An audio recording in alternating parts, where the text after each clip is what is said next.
Well, good morning, folks. Papa D here. We are at the Mount Peace Cemetery today, as promised, for the event that is taking place, a Walk in the Stones. We are going to go around and visit with a number of local historians here and give us a whole lot of information about the cemetery, about the St. Cloud area, about the Civil War and veterans that are buried here, some of the unique stories behind that. And we are certainly looking forward to every bit of that. We will get started here shortly. I'm planning on letting us, like I said, visit with each of our local historians here if they'll give us a little bit of time. And from that point, we will take a tour around and visit with some of the residents here at Mount Peace in St. Cloud, Florida. So thank you for coming along for the adventure and hope you enjoy.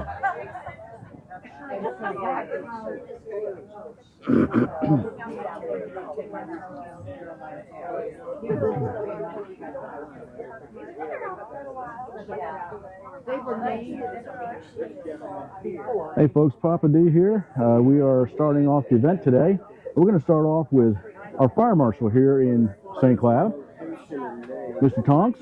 Yes. I call you Mr. Tonks unless you tell me not to. That's perfectly fine. But we have a beautiful display set up here of some of the history of the St. Cloud Fire Department, and I'm going to, if it's okay, give you a couple minutes to talk a little bit about it and tell us. Absolutely. Well, St. Cloud Fire Department, we've been a fire department since 1912. We formed shortly after the city was settled.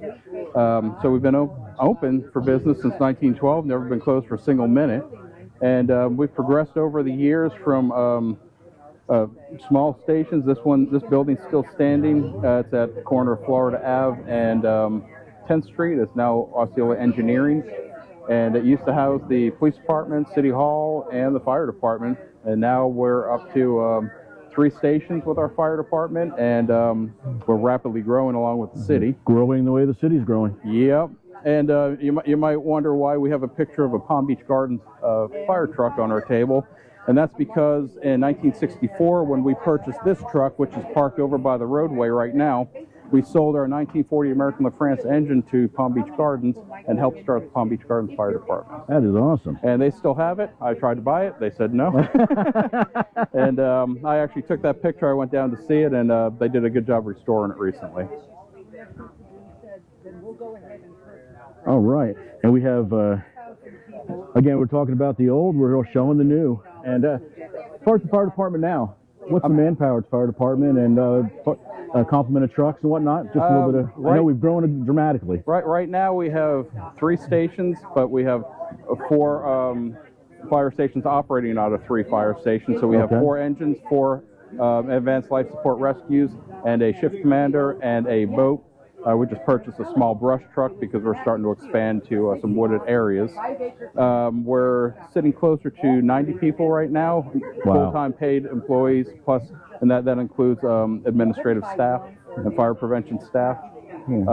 Quite a difference from where it all started, huh? Yeah, we were strictly volunteers, and then in the mid-90s, we were a combination department. In mid-90s, we disbanded our volunteers, and we've been full career since, and growing rapidly. We're up to, on average, about 9,000 emergency calls a year, and yeah, a lot of exciting things happening. A lot of things going on. A lot of exciting things. Well, sir, I appreciate you taking a few minutes of your time here and explaining some of these things. It's an exciting past and exciting future ahead with the growth in St. Cloud, and hopefully a lot of people interested in knowing where it all came from, not just where it is today. Absolutely. Stop by our stations anytime. Absolutely. Well, thank you so much, sir. We appreciate it. You're welcome. All right, folks, and we are here at our next table, and this is a table I'm going to let CD explain a little bit about. She is the curator of our local museum, and I'm going to let her tell you a little bit about what we have here today. And she has also blessed me with an opportunity to come down and spend some time at the museum, learn a little bit more. So that'll be a separate video for y'all. I hope you enjoy that. But I'm excited to get that opportunity. So, see if you can tell us a little bit about yourself, the museum, what you think our folks would love to hear. My family has been here since 1920, so I'm not a native of St. Cloud, but I am I was conceived here, but not born here. I was born in Canada, but our family all has moved back here, and we keep coming back. I got an opportunity to be the curator of the St. Cloud Women's Club Heritage Museum, and I am enjoying it. We have artifacts of all types of things just from St. Cloud. Okay. We are giving a house tour this January. We have a breakfast with Santa to earn a little bit of money because we are a 501c. We have a lot of artifacts about how the Union soldiers came here to our town, which made St. Cloud from distant sugar mill.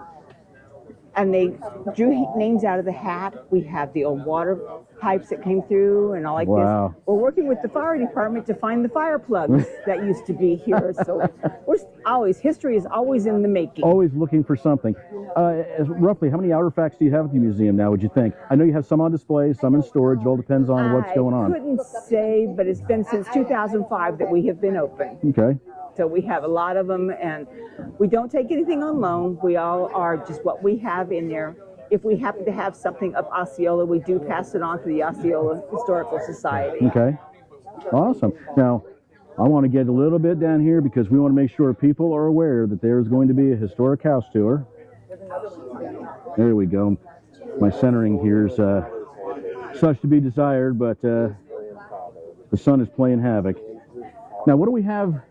Now, we are open Thursday, Friday, and Saturday, Okay. 11 a.m. to 3 p.m. All right. And you're in downtown St. Cloud on 1012 Massachusetts on Avenue. Massachusetts. Okay. Couldn't remember what street it was. And I have a hard time with the address. But you can feel free to come down on those days, Yes. visit. They'd love to have someone, if you were so inclined, to donate. Anything that's from St. Cloud. Anything from St. Cloud, but cash is also accepted to keep the We've got to keep running. keep the lights on. There you Now, go. what have you brought today? I know you said earlier we spoke this from your personal collection, I believe. Yes, we have an old iron here that people would have used. Then this is one that they would leave on the stove at all times. Okay. And they would take it off. It's got the little clip to hold it on with. And then as time came along, the electric iron came into effect. So this was my grandmother's stuff. So this was three things that she used all the time, and she was enlightened when she finally got an electric. My goodness. Yeah, that's big time there. And this ranges from 1909 to 1920, which is the era that we have in our museum. Now, I'm not sure what, we've got a ricer maybe? This could be a ricer or a juicer. Okay. You would put your potato in there and you would squeeze it down in there. Okay. That is This awesome. is an old toaster. That's what I thought, and I was afraid You to would put ask. your bread in here, and I'm just going to use this. You'd put it in here like so. Right. And you would close it up. And you have to watch because you didn't want the smoke coming out. Right. You would come bring it in, and you would flip it over. My So you goodness. didn't put butter on your bread that often because it wouldn't be as hot as it is now. Right, right.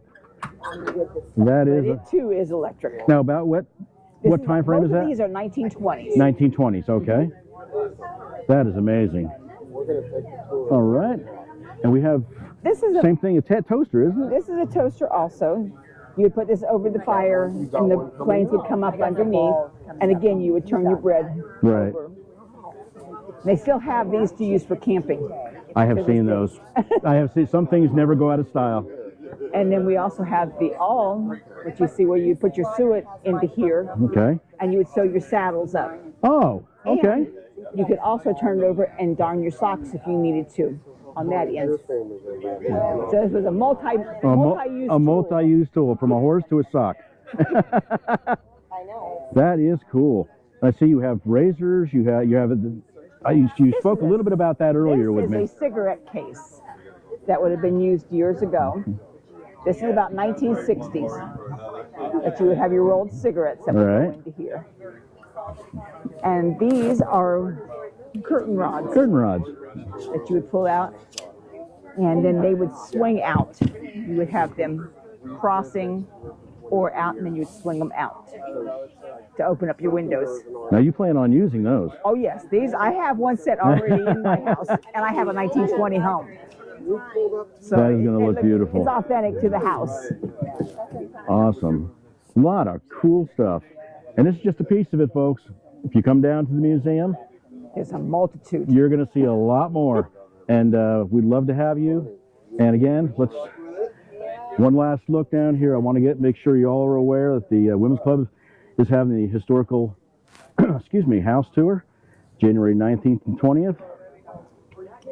And we'd love to have you come down, spend some time with us, learn a little bit about St. Cloud, make a donation to the museum.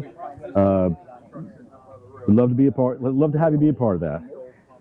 So with that, thank you so much. We Hope to see appreciate your y'all. time. We'll see you again soon. Okay. So you just want me to give All her right. her spiel? Absolutely, Kim. We're now at the DAR, Daughters of American Revolution table, and going to meet with our folks here, and going to talk with Kim Tennyson right now. She's elected to put the mic on first, or put the mic on, period. And that's fine, but we are looking over a lot of information here, but I'm going to let Kim just have a few minutes here to kind of tell us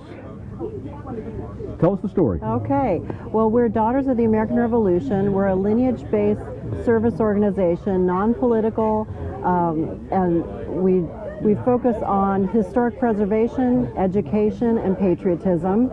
And our motto at DAR is God, Home, and Country. And in order to join, you need to be a female over the age of 18, and your lineage must trace back on either of your mother or father's side to the Revolutionary War, to either a patriot or someone who contributed to the revolutionary cause, either by paying taxes or reporting for muster duty, or up to fighting in the war. Okay. And how long was the organization? Let's see, 1898, I believe. A couple years. When it was founded. A couple of years. Yes, it was founded in Washington, D.C., Okay.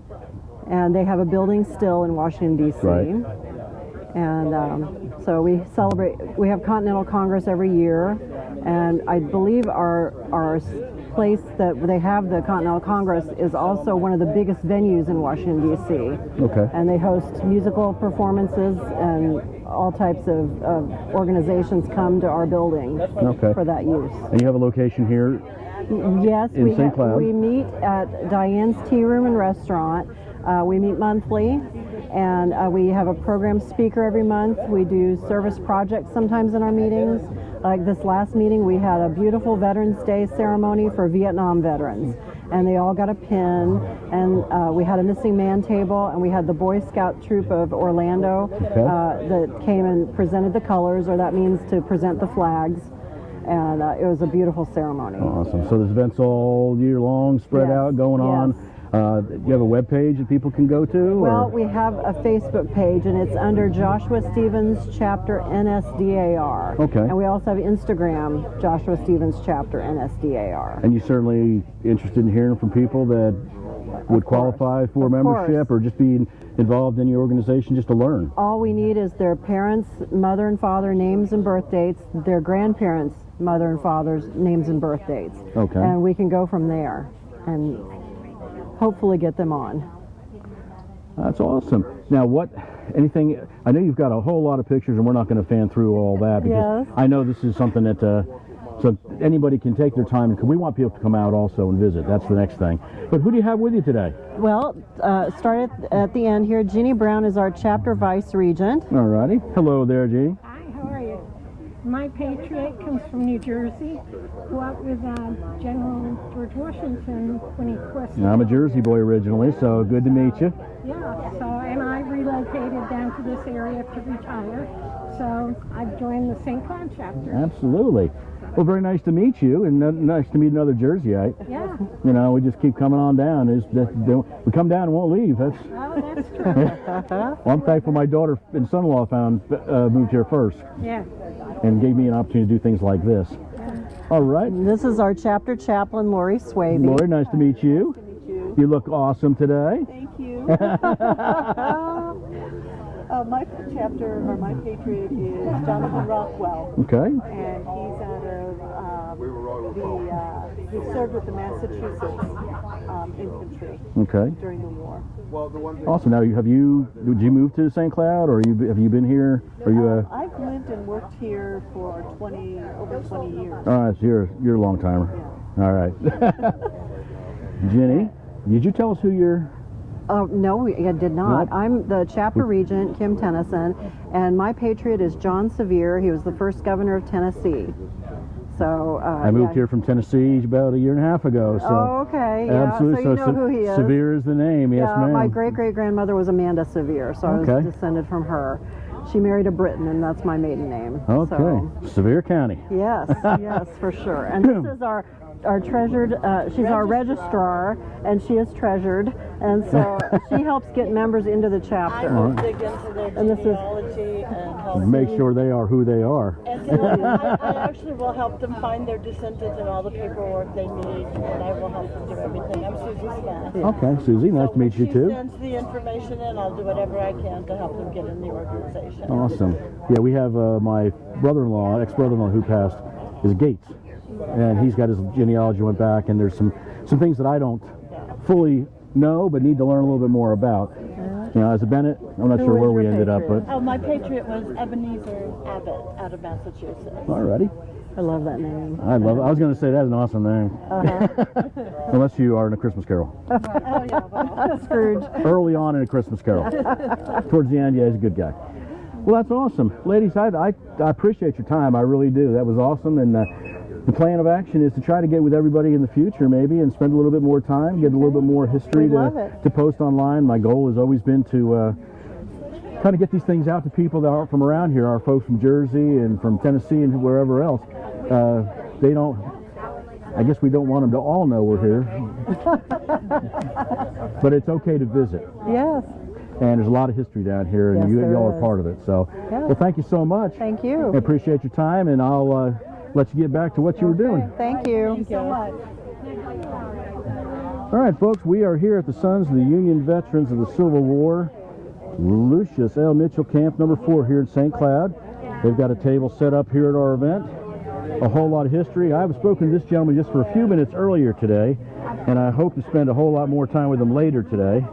We're getting ready for a tour, so we'll be going on that also. But I want to have you introduce yourself. If you give us a little information about your organization, and you and I talked a little bit about one of the people here right behind us, buried here at the cemetery. Right. Yeah, this gentleman, there's a gentleman pictured right here who was the supervisor of building the town. He supervised the workers here and that sort of thing.